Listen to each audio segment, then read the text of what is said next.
Hi everyone, welcome back to the Sports Psych Show. Thanks so much for joining me. Today I'm honoured to be speaking with Handball National Performance Manager Bobby White. Bobby, welcome to the Sports Psych Show.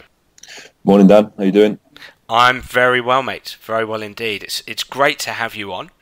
I can't say I'm an expert in handball, so I'm really looking forward to getting to grips with the rules and the history and the, well, I suppose more importantly the psychology of handball and coaching handball. But I know that you have an absolutely fascinating background, mate, in sport. So why don't you tell the Sports Psych Show audience all about you, what you've done, where you've been, and what you're doing now? Okay, great. I'm really glad you find it fascinating, and I hope the listeners do too. So I grew up playing most sports like most kids in the UK. Grew up in Milton Keynes playing football, rugby, karate, swimming, all that kind of stuff. Never heard of handball until I was about 24 years old. I was playing in inverted commas non-league football at the time, and UK Sport were coming up with this fascinating program called Sporting Giants, which was essentially looking to try to take athletes from other sports in around 2007 to try to prepare them for the London Olympic Games in 2012. They were looking at volleyball, rowing and handball. There was some criteria around which the athletes had to be for this program: over 6'3", under the age of 25, and play sport to, they said, a decent standard, preferably in basketball, rugby, that kind of stuff. With a background as a football goalkeeper, and I was studying sports science at the time, I thought it sounded like a really kind of like novel and interesting program. So I decided to look into it a little bit further, chucked in an application form. A couple of friends at uni were like, "Oh, what you put an application form in for? You're not going to get in, blah, blah, blah." And yeah, lo and behold, 6 weeks later, I had an invite through the post. Supportive university friends. Thanks for that, guys. Indeed, yeah, indeed. So 6 weeks later, I had the invite through the post. Mr. White, you've been shortlisted to come to a trial. So we held it at Nottingham Trent University. And then essentially the trial process started there. I quickly Googled handball, had a little look on YouTube and stuff, and then basically had a bit of a rude awakening when I turned up to. Bearing in mind I'm just about 6'4", the minimum was 6'3", so I signed up to this trial with like some absolute giants, proper giants, like 6'8", 6'10". They said, "Does anyone fancy going in goal?" So I said yes. It seems like a logical step for me to go in goal. Got absolutely pelted for a couple of hours, and then was lucky enough to be invited back. And that kind of trial process took 6 months. They finally whittled us down to about 12 athletes that were offered the chance to move to Denmark to pursue a full-time career. So yeah, January 2008, that was it. I up sticks, moved to Denmark. And my handball journey kind of progressed from there. Went on to play professionally in Greece and France, in like domestic club teams. Yep. Out there. Did pretty well, and then all along the way kind of representing the national team, to eventually captain the team at London 2012, which was a massive experience, fantastic experience for me to have the opportunity to do. And then after that point, decided to move back to England and try to contribute to the legacy, the much promised legacy of the London Olympics, and got involved working in the national governing body. So since September 2012, I've been involved at various levels of the pathway, starting off in with the ACE program, Advanced Apprenticeship in Sport and Excellence, lots of coach-ed stuff, and 2 years ago I took the role of National Performance Manager, but still fulfill some other roles as well. So I'm assistant coach for the Great Britain under-18 boys team, and I still do some coach-ed work with them as well. What a journey. And it did make me chuckle when you said, I mean, bearing in mind this is preparing for an Olympic Games, when somebody asked the question, who wants to go in goal? It sounds very five-a-side, you know, kind of, or mates in a playground when you're about 14 years old and nobody wants to go in goal. And it's like, who wants to go in goal? And nobody putting their hands up. And you're the one solitary person going, yeah, I'll go in goal, I'll have a go. Yeah, there was like six guys out of there was about 60 people there on trial. 6 of us put our hands up, and I think I was the last man standing. So by default, I was selected to the next round. I suppose it made sense given that you had a background as a goalkeeper in, really good level. I mean, you were very modest there. I mean, to play semi-professional football, you've got to be a damn good player. So, you had good experience. What's the difference between being in goal when you play handball as compared to soccer?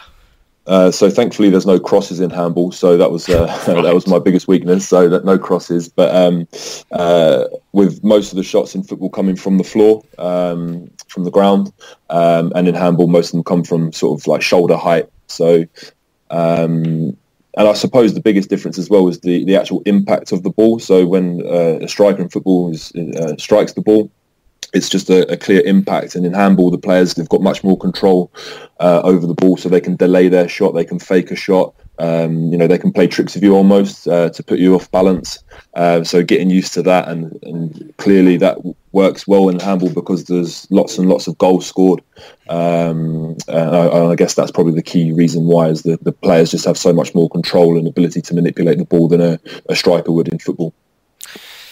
So it strikes me that being attentive, paying attention to your environment, paying attention to the people around you is quite an important skill to have, mental skill to have as a handball player. 100%, yeah. You've got to be switched on all the time. There's so much information to take in. Fortunately, there's some very, very common situations that occur in handball because of the way the fences are set up. So you're used to seeing the same things and patterns emerging and particular gaps opening, so you can anticipate where shots are coming from. Yep. The fence standing in a certain position, so maybe they're blocking one part of the goal. So if as long as I think it's really important that goalkeepers can tune in to that information in front of them and then make the necessary decision and therefore action from that point. In football, it's not as so many clear situations, although there are. But I think it's much more open in football compared to handball. Interesting. When you reflect back as a player, I mean, before we get on to the coaching piece, when you reflect back as a player, you reflect back, in terms of starting the sport and going to play in professional leagues quite early in your handball career, baptism of fire. And then into 2012, the Olympic Games. I mean, the pinnacle of sport. What were some of the psychological challenges when you reflect back? What were some of the psychological challenges you faced? Pretty early on, I got the nickname Red Bob White because I would get angry very quickly, and my face would turn bright red. So I was really frustrated early on with conceding lots of goals, which is obviously quite, like I said, quite normal in handball. You're conceding 25 goals a game is, I suppose, an average. And when you want to keep a clean sheet, I think one of my first ever goal setting sessions was I want to keep a clean sheet, and the coaches were like, "It's not happening, mate. You have to, you have to reassess here." So getting used to conceding goals was a big deal. Can I pause you there? Sorry. I just want to interject because I think that's really interesting, Bobby, because I think that, do you almost feel that, coming from football where you, as you say, you could, an indice of success could be described as keeping a clean sheet. Do you feel that almost, did it kind of give you a bit of an advantage because you were a little bit deluded, that you did expect to not concede? And yes, okay, anger can be to the detriment of your performance, but ultimately you don't have any experience of handball. You don't know that you're going to concede 25 goals. So you go in there, and so subsequently there's this delusion about, I'm not going to concede. Did you almost feel that helped when you reflect back? I think it was probably a bit of both. Okay. I think initially it helped a lot because I was determined to essentially not let any goals in, which of course is like the MO of any goalkeeper. But I think when you make a mistake or when you make an error, understanding that in handball you're going to have a chance in about 2 minutes to recover from that error. Whereas in football, you might drop a cross, or you might, let one slip through your hands, and you might not have a chance to make up for that for the rest of the game because of the way that football's played out, and handball's obviously end to end, lots of shots. So the refocusing part of that is probably where I needed more help with.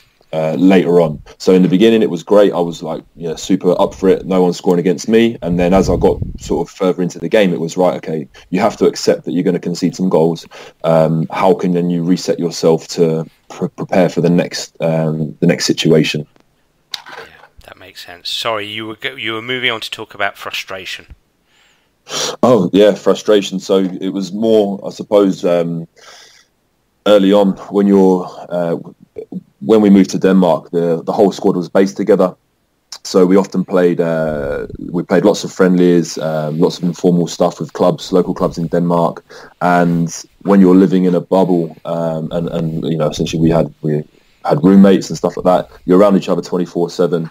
So I think frustration set in a lot on court when you felt like players weren't doing what we might have been doing in training. So then you go into a game situation, stuff's not happening. So learning to deal with the frustration of the defenders, because they're so important for the goalkeeper to protect you. So learning to deal with a different sort of team dynamic, I suppose. In football, it wasn't, of course, the defenders are there to protect the goalkeeper, just like they're in handball. But because there's just so much all the time in handball, it's like I say, it's constant end-to-end action. There's more opportunities to get frustrated. There's more opportunities to pick out faults in your defenders. And when you're the type of character, I suppose, that I am, I'm always looking for, right, how can we be better? How can I help the person in front of me? How can I help my teammates? But at the same time, learning to deal with those frustrations was really tough in the beginning, because just the sheer pressure of the situation. You've up sticks to move to a new country to play a sport that you've never heard of, along with a bunch of other guys that have done the same. And you're putting a lot at risk for that. I had a girlfriend at the time that lived in England that I kind of put on hold. Potential career prospects that were put on hold, all that kind of stuff to pursue this. So you wanted to know that everyone was doing everything they could to achieve the goals of the team. Everyone's working towards the same goal, essentially. So when stuff was going wrong, the frustrations were easily set in. Interesting. And it strikes me, it's a sport that, it's quick. I think you only have about 3 steps before you've got to pass it. Would I be right in saying that? Yeah, so you've got 3 steps. Then you can dribble the ball like a basketball. Okay. So bounce it, and that's unlimited. You can do that as much as you like. Once you stop dribbling, you can take 3 more steps, and then you have to release it. So the way I like to describe it is you've got 6 steps. As long as in the middle of those 6 steps you take a bounce, and then you have to release. Okay.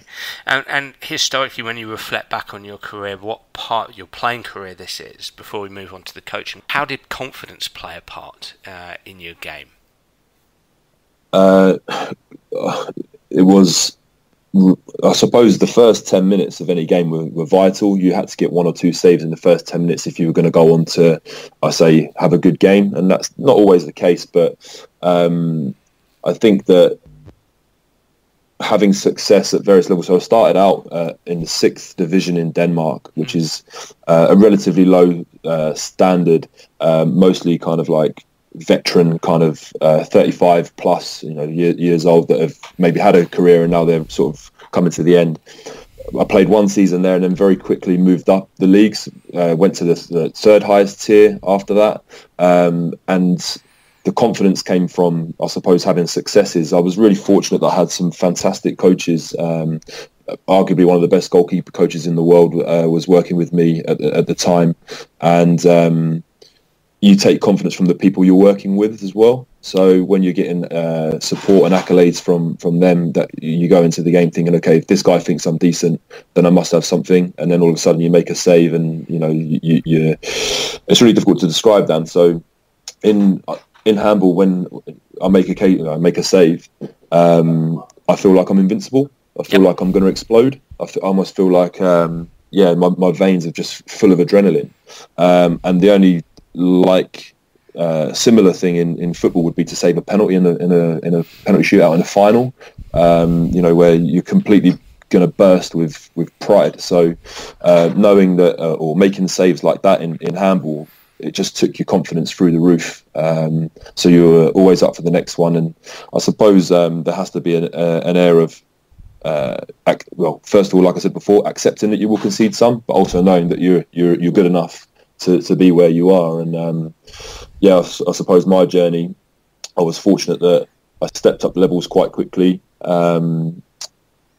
Based on performances, it was easy to take confidence when you're doing well. When things weren't going so well, obviously that's when we start to question ourselves. But I never had too many moments across the sort of four-year spell where I was questioning, did I make the right decision? I think I was probably built for handball in terms of the things I was good at in football, 1v1 scenarios especially.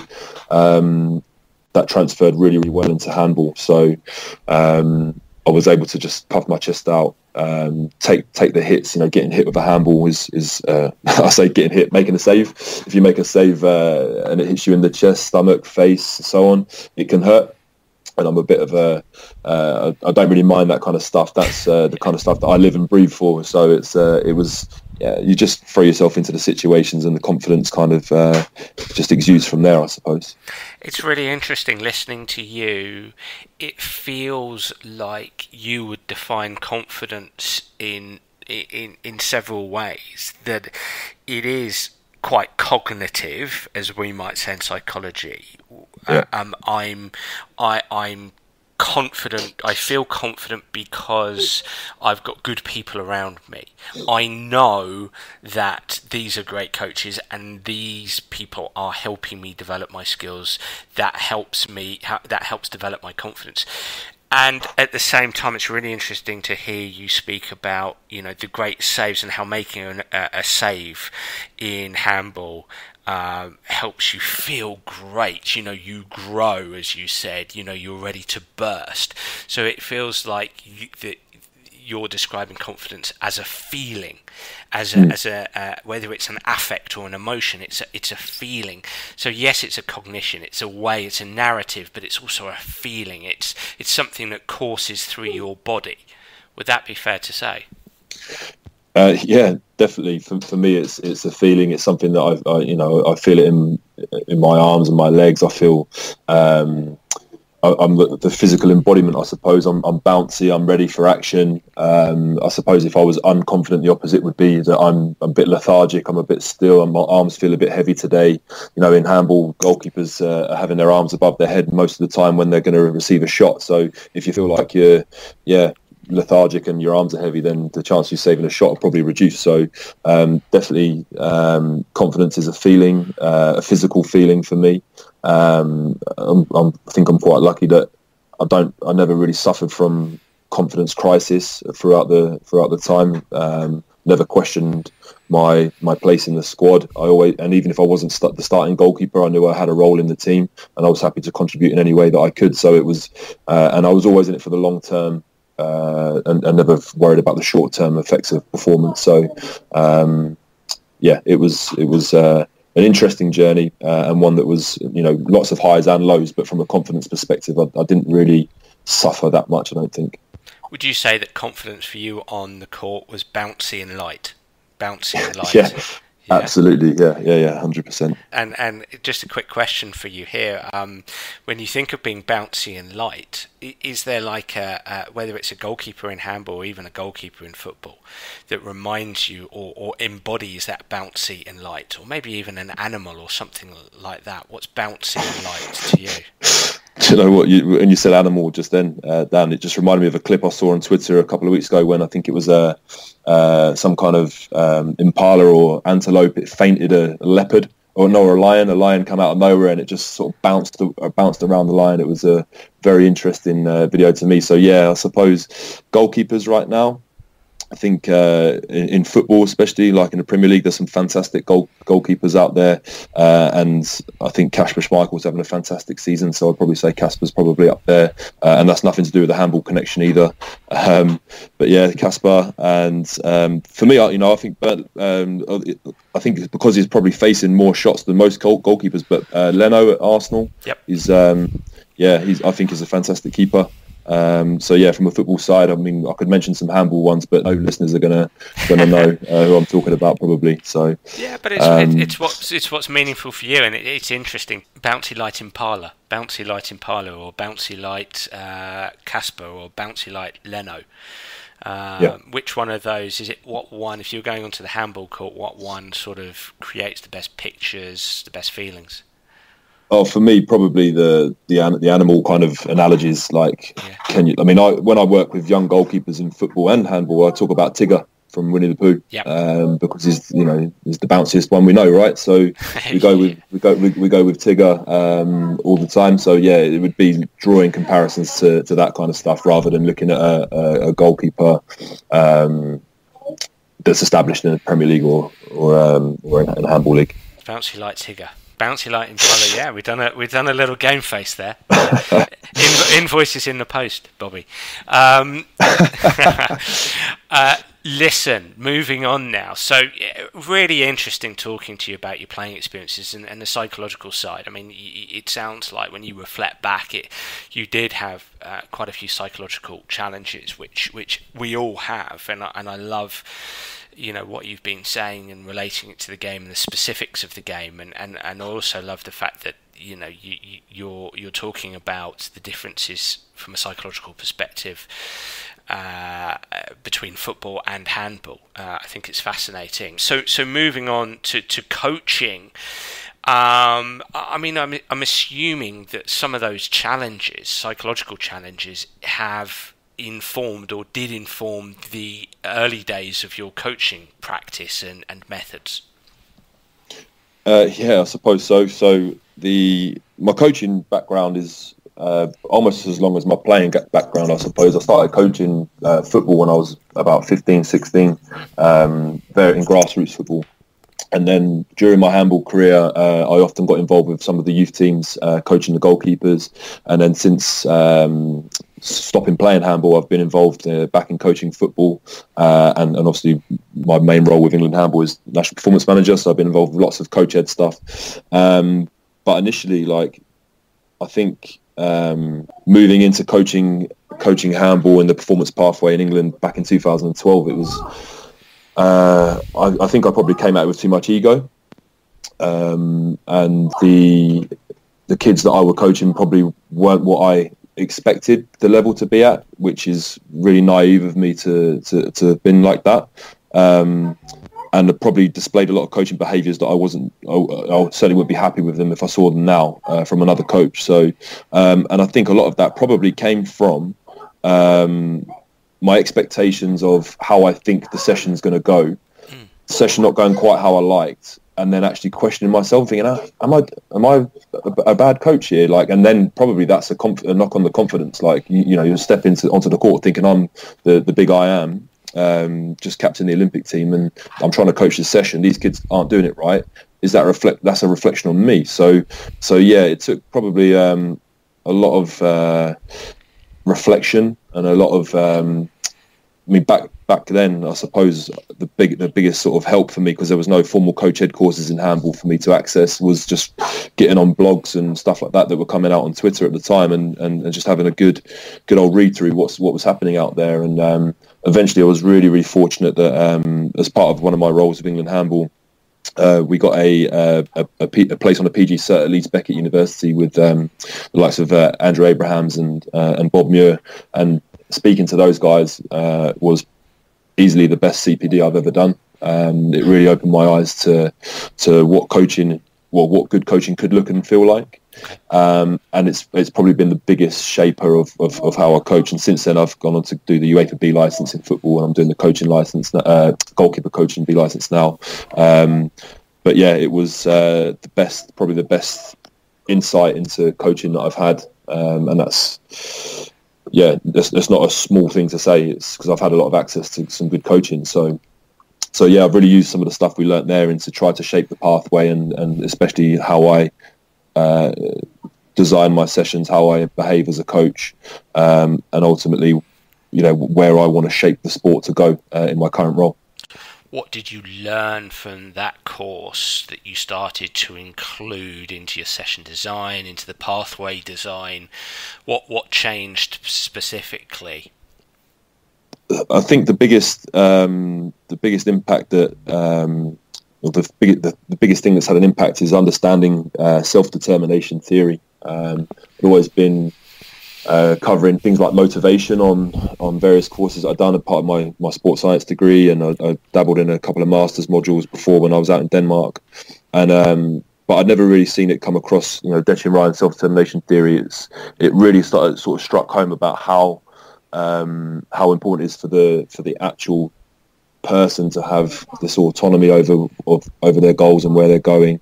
Appreciate that they're good at some stuff and that they want to try and keep developing that stuff, and ultimately be connected to everything. And as soon as I understood that, and then I don't know if you've come across any of Bob Muir's stuff, but this planning reflection framework he's got that has these four kind of sections: player engagement, coach behaviour, session outcomes, and session design, and seeing how those four things interplay. And when you throw these self-determination theory into it, you actually start thinking about how are you designing your session. It just was a bit of a eureka light bulb moment for me. And I was really fortunate that at the time I was doing lots and lots of coaching, and also doing some mentoring with some coaches as well in football and in handball. And it just gave me an opportunity to just start trying this stuff. And then I think although it's a pain, I do a lot of driving, and having that opportunity to reflect in the car after sessions was just fantastic, because I would not stop thinking about how the session went, what could have been better, relating it back to the stuff I'd learned with the guys at Leeds Beckett, and then having an opportunity to try it again the week after. So that for me is arguably the single biggest thing that's shaped my coaching and sort of managerial world. And these days we're trying to implement some stuff into the pathway, especially around more recently actually working with we've got some you guys, you'll know the Magic Academy chaps.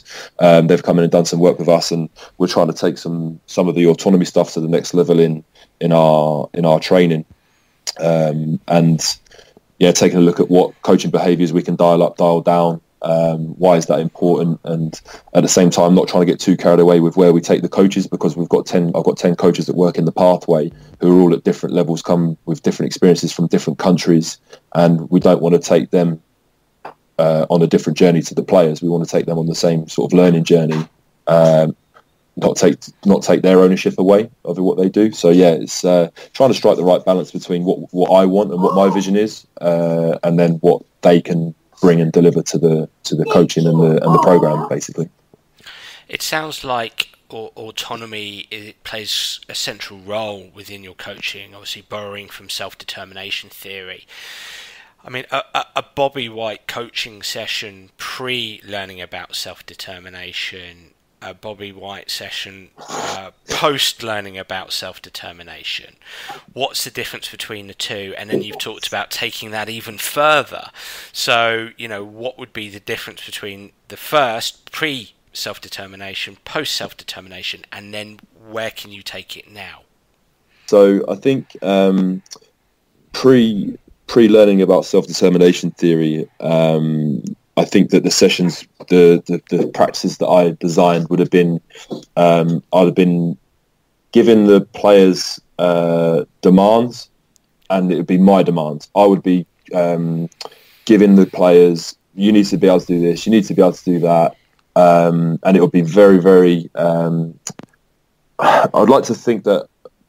I mean, I started my level 2 my football level 2 back in 2006, and back then I think there was lots of stuff around Q&A and don't over-instruct and stuff like that. But I still think that a large part of my coaching toolbox was around giving players stuff to do, and so the demands were coach-driven.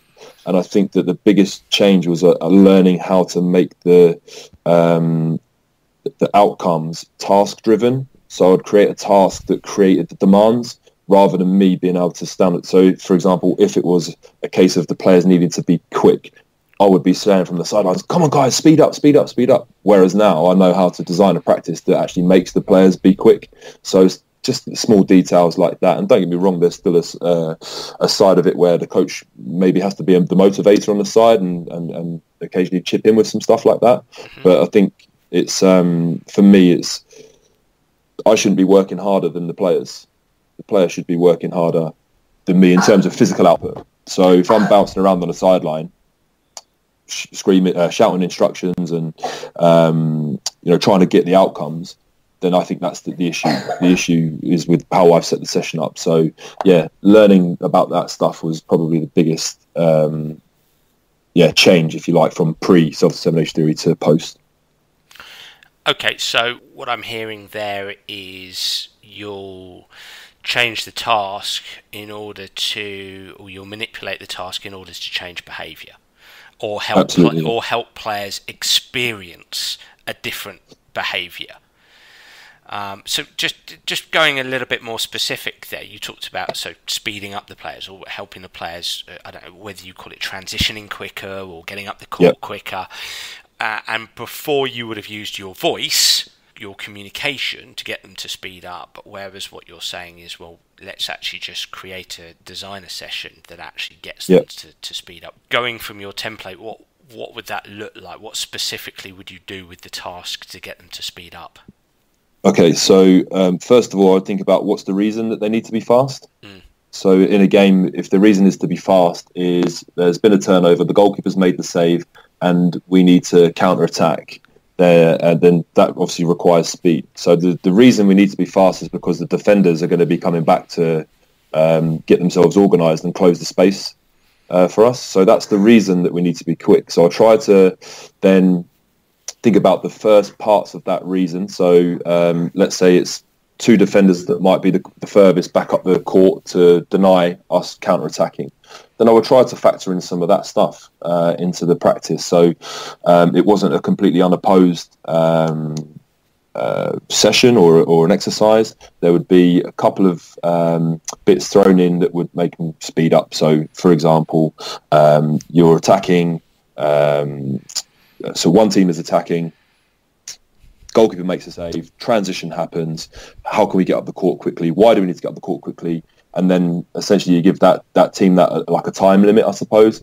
And then once the whole team is back in their defensive formation, the opportunity to counter-attack is lost. So stripping that kind of phase down into little parts is how I would go about designing a session about, well, in that example, speed in a counter-attack. And so I get the notion that is a constraints-led approach to changing behaviour or helping players experience different behaviours. How would you relate that? Would you relate that to self-determination theory, to autonomy?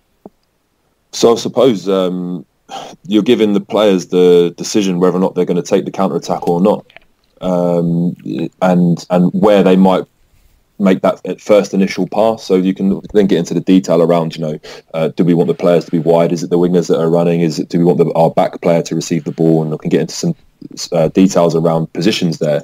But ultimately, like the sessions that I would see on a regular basis and that I've experienced weren't like that. It was prescribed. You're going to receive the ball as the goalkeeper. It's not a shot. Or sometimes it would build up to that. But effectively, your first pass is going to be here.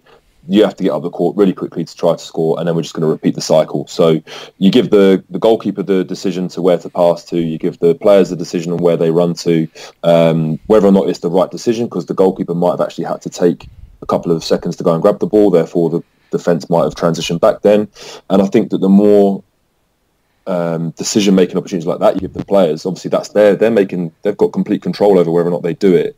And of course we need to develop some skills within that phase. So for example, goalkeepers need to be able to pass the ball if they're making a first wave fast break about 25 meters, 30 meters. We want them to be able to deliver a nice long pass, and we can practice that. But is it better that they learn, and that's the big question, isn't it? Is it better that they learn the decision-making aspect and make some mistakes whilst doing that and pass it to the opposition by accident and stuff like that? Or do we break it all the way down and just get them passing from A to B without any interference in that process? And I think there's an argument for both cases, but ultimately when we get into performance, we need to be able to make sure we're executing those skills under pressure with lots of noise interference going on. What mental skills do you feel that you're developing within an activity like that? That's a really good question. I think there's probably going to be lots of uncertainty. So I suppose if you think about the confidence in decision making, you might be compromising that a little bit. But I think that might also depend on how the coach responds to the mistakes. and how players react to a mistake.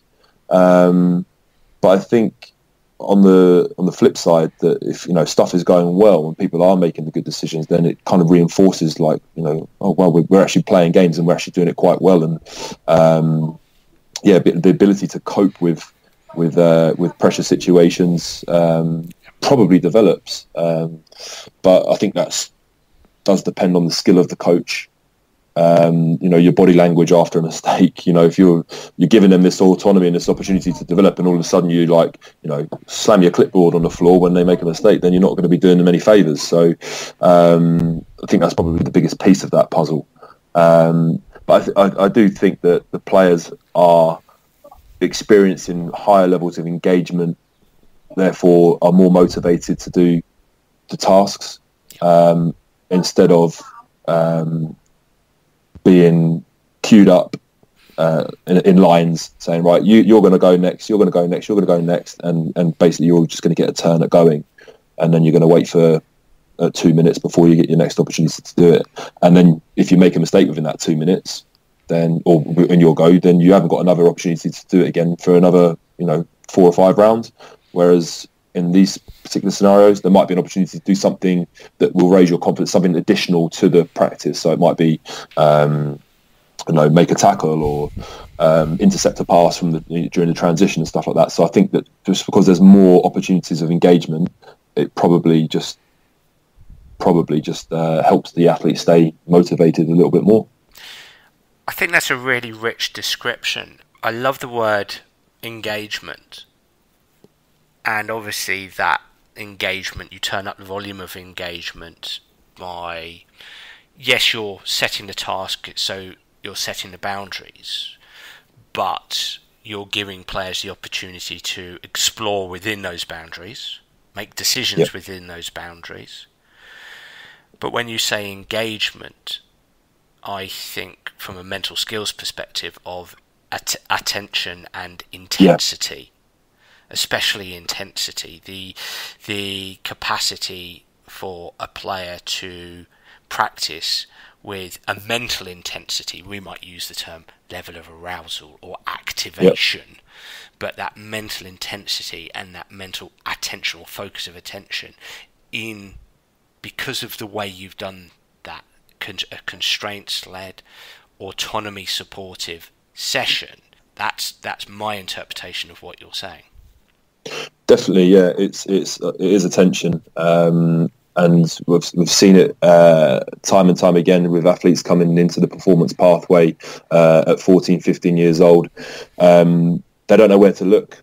They don't know what information they're taking in, and that's some of the bare basics that we're trying to deal with in handball, and that's no fault of anyone's. People are just delivering stuff the way they know how to deliver, and I think at the same time, because our players aren't exposed to so much stuff on television, there's lots of stuff on YouTube that they can access and whatever, but they don't know what the game looks like, so they don't know what the things they should be looking for. So yeah, if we can give them not overkill on the information they need to take in, but tune them into certain situations, then it's really, really helpful. And given that we're already training less than the rest of Europe in clubs, our clubs are training once or twice a week, and the clubs abroad at similar age groups are training 4 or 5 times a week. We've got a lot of catching up to do, so we want to try to give them as much exposure to real handball experiences as possible, instead of queuing up, waiting for their turn, not knowing, and then ultimately not knowing where to look and stand and behave, or how to behave on the court. You've said a couple of interesting things there. Tune them in to the information, queuing them up or not queuing them up. Handball, the stuff I've watched on YouTube, it's a quick sport. You've got to respond to environmental clues by the look of it. It strikes me that sort of linear drills aren't that useful, or less useful than, well, I suppose what you've been describing, creating an environment where it's constantly moving, very dynamic, having activities revolving around a constantly moving dynamic environment rather than anything too repetitive. Would that be a fair thing to say? I mean, I'm going to use the classic "it depends" answer, and ultimately it's depending on how much access you've got to your players. Okay. Within our performance pathway, we're accessing the players once a month at under 16 level. So, what do I want my coaches to focus on? I would prefer that they delivered practices that were, as you described, dynamic, lots of stuff going on, lots of decisions being made, lots of mess, lots of chaos. I'd prefer that. And because I know that at their clubs they're probably going to be getting lots of repetition, just because I think that's the way that the club coaches would set their sessions up, and I don't know that for sure, but it's what my gut feeling is. Having seen club coaching sessions delivered. So, and obviously I can't get to every club across the country. So I think it's more, as a performance pathway manager, having impact on 10 coaches, what do I want them to be able to put across? I would opt for that. Now, if I knew that, and actually as our club network and our club systems pushing down the age groups, they're probably getting more chaos at under 12s, because we don't have many under 12s. So then we might start to rethink it as the pathway develops over the next 5 years. But certainly, I think as they be preparing for effectively like our under 16 pathway, we're preparing them for national youth age group stuff. They need to be able to know their roles within games and perform within game situations. So I think the more we expose them to the chaos of the game, the better. We can't expect them to turn up and perform at a camp in Denmark next summer if they've not been exposed to it in training.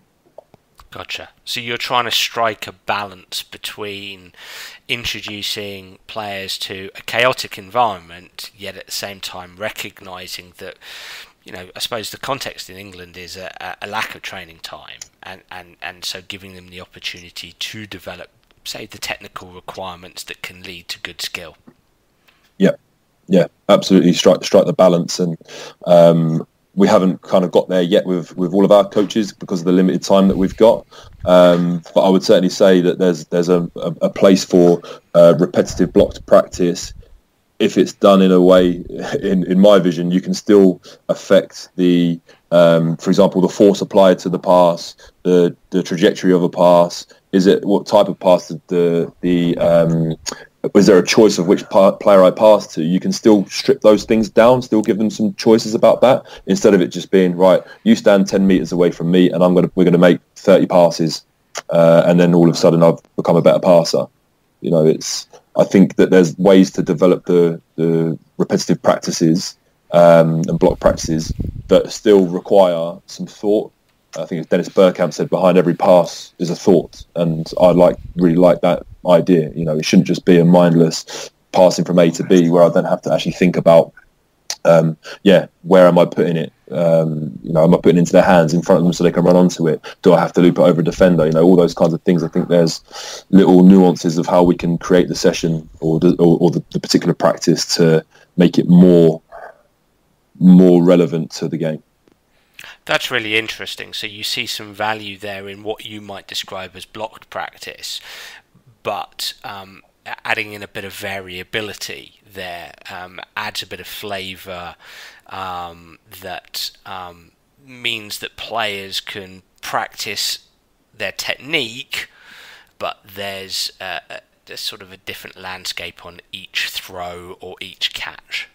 Absolutely, yeah. I'll give you an example, Dan. So we do a practice, and it's actually one of our coaches, Bill Bailey, who I learnt this practice from.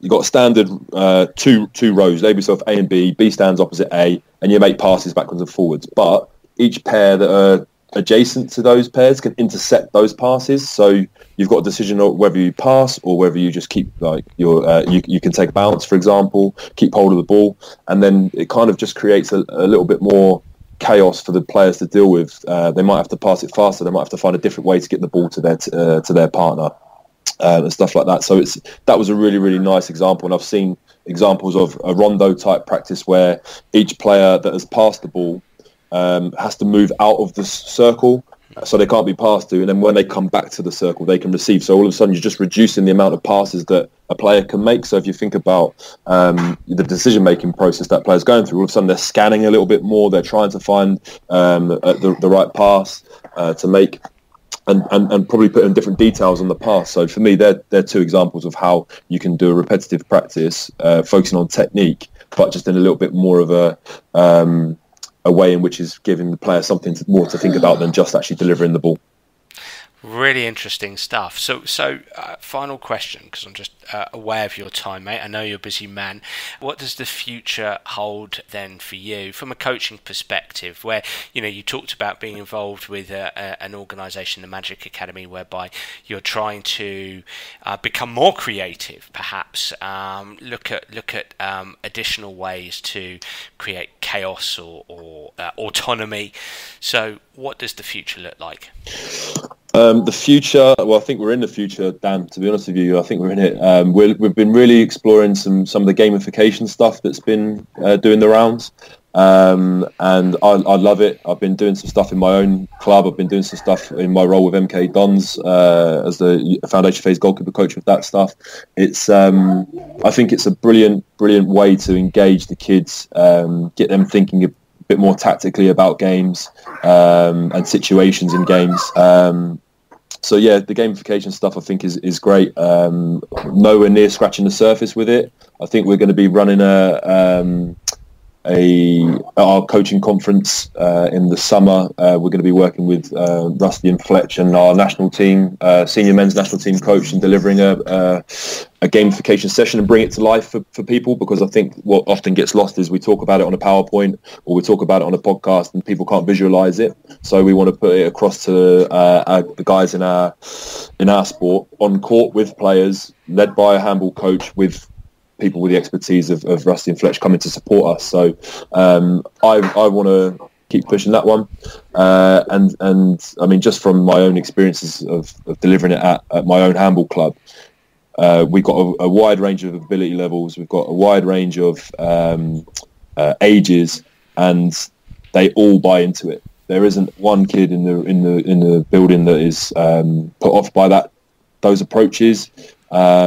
And it's a really, really fun way of getting learning done, which is what I'm all about. Fascinating. Mate, awesome. Thank you so much for coming on the Sports Psych Show. I know you will have tapped the interest levels of the audience, so how can people get in contact if they've got any questions for you? Yeah, so they can contact me via Twitter. My handle is at Bobby_White_12, or they can get my information off the England Handball website. But my email address is bobby.white@englandhandball.com. So yeah, any questions or comments, people are welcome to get in touch. Awesome. Mate, thank you so much for your time. Thank you, Dan.